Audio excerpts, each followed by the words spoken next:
Hey guys, welcome to the next tutorial of ethical hacking and penetration testing via Kali Linux.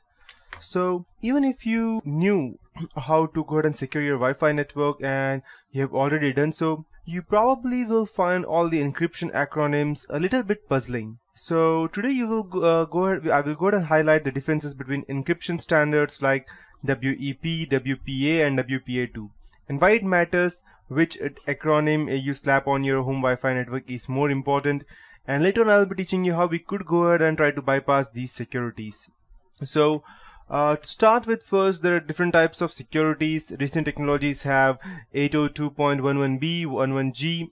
Most commonly used are 11b, that's up to 11 Mbps, and 11b and 11g are not that famous, but they're used in very large companies because they have extreme high speed. 802.11b uses security techniques like WEP to make the network secure, but WEP is not that secure as per my experience. And not only my experience, even if you go ahead and check on the internet, it's very easy to go ahead and crack the WEP encryption. That's why. And finally we have the IEEE that came up to 802.11x standards for wireless Ethernet.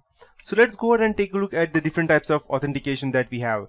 The first one is WEP, and after that we have WPA, WPA2 and 802.1x authentication. But I won't be teaching you much about 802.1x because normally people only go ahead and use WPA2 no matter what kind of organization they are in.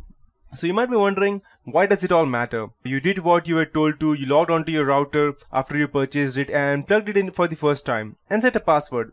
What does it matter what the little acronym next to the security encryption standard you choose was? As it turns out, it matters a whole lot, as is the case with all encryption standards. Increasing computer power and exposed vulnerabilities have rendered older standards at risk. It's your network, it's your data, and if someone hijacks your network for the illegal let's say hijinks, it will be the police knocking on your door. And if you have some kind of organization, then they can use that to gain access to confidential information and then later corporate espionage.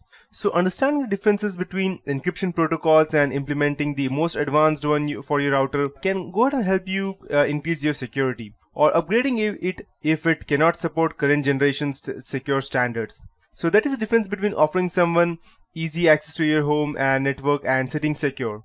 So let's start with these four types of authentication. Since the late 1990s, Wi-Fi security algorithms have undergone multiple upgrades with outright depreciation of older algorithms and significant revision to upgrade newer algorithms.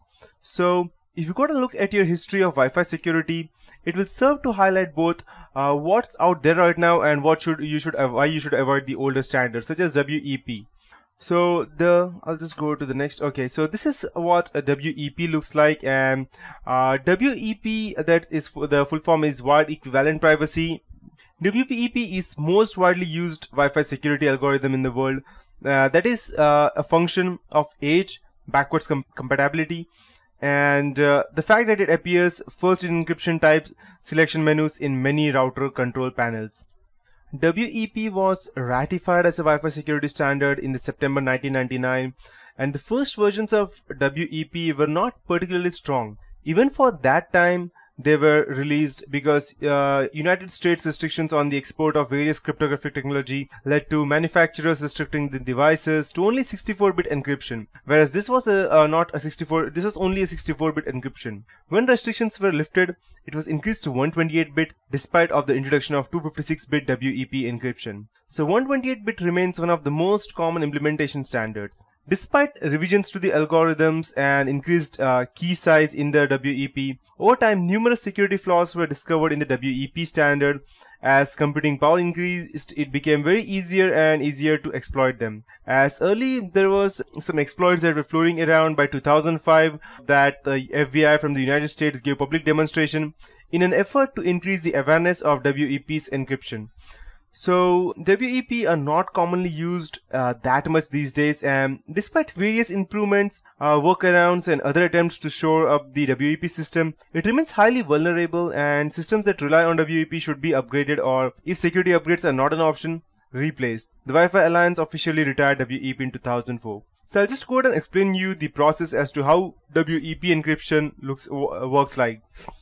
WEP encryption is specified by IEEE 802.11 for encryption and authentication. So this means that the standard describes WEP as having two main parts. The first being the authentication part and the second being the encryption part.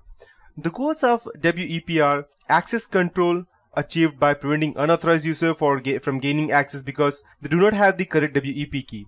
Privacy is obtained by using the WEP key to encrypt the wireless LAN data streams, and only those with the correct WEP can decrypt them. So this figure will show you an idea as to how exactly WEP encryption works like. The encryption process used by the WEP is Rivest Cipher 4, that's called as RC4. This is also an integrity algorithm CRC32, which is used on the plaintext to create the integrity check value, that's ICV, which is used to protect them from tampering or unauthorized data modification. And this figure will show you exactly what decryption of algorithm looks like. So yeah, that's how it works. So now coming back to our next part would be the WPA encryption, which is the full form is Wi-Fi protected access, and you all must have already guessed WPA2, that's Wi-Fi protected access 2. WPA access was the Wi-Fi Alliance's direct response and replacement to the increased vulnerabilities of WEP standard. It was formally adopted in 2003, I can say, a year before WEP was officially retired. The most common wireless protected access configuration is the WPA PS key, that is the pre-shared key. The keys used by WPA are 256-bit, a significant increase over the 64 and 128-bit keys used in the WEP system. And some of the significant changes implemented with WPA included message integrity to determine if the attacker had captured or altered packets passed between the access point and the client, and the temporal key integrity protocol, that's TKIP. TKIP employs a per packet key system that was radically more secure and fixed, I can say, than that was used in WEP system. TKIP was later superseded by AES, that's Advanced Encryption Protocol, which is used nowadays. So despite what a significant improvement, okay, just let me go back. Okay, so despite what they say about the improvement done over WPA over WEP, the ghost of WEP still haunted WPA. That's TKIP, which is a core component of WPA, was designed to be easily rolled out via firmware upgrades onto system existing with WEP enabled devices. So as such, it had to recycle certain elements used in the WEP system, which ultimately were exploited. It became some kind of backdoor for hackers to go ahead and gain access into that.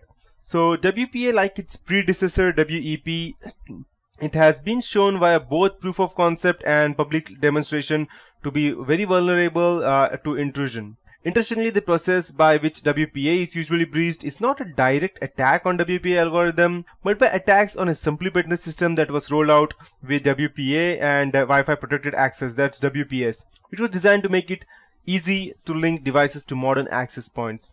And to be more precise, if I tell you how it works, WPA, that's Wi-Fi protected access, it is a subset of 802.11i security protocol, and it was used to improve encryption and authentication capabilities to the IEEE wired equivalent privacy, that's a WEP protocol. The 802.11 work group has been developing a security standard, that's 802.11i.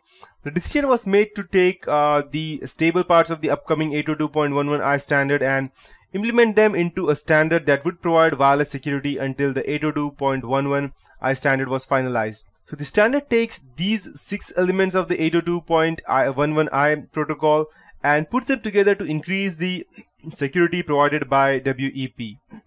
And finally, we have the WPA2, which is quite different and the most secured till date, but I won't say that it's that secure, because still, no